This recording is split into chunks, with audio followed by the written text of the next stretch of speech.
Welcome to the JEC 25. I'm happy to share some thoughts on our live print of this year.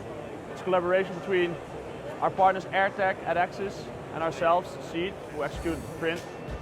It's a very cool print this year, which is showing a trim fixture that is used to do trimming on the end parts that are produced by a customer. And it's including some quite cool features that are showcasing the software and the intelligence of the software that Axis delivers in combination with the hardware that executes the toolpath planning of Axis. As you can see, we have multiple start stops in the print where we have showcasing the ability to reinforce the tool surface of the mold to create a stiff and strong structure to optimize the part for the trimming at the end.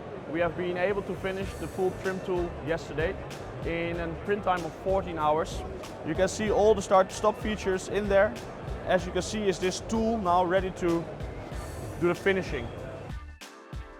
So we moved a little bit to AirTech's booth, which is our partner and the material supplier of the print.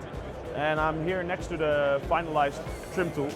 As you can see, the trim lines are in place, as well as the vacuum channels to pull a vacuum underneath the part to execute the trimming operation. I think that's a nice full circle and showcase that we did on the JEC this year. And I want to thank all partners that were involved, so AirTech at Axis, and we're happy to be here this year again. Thanks.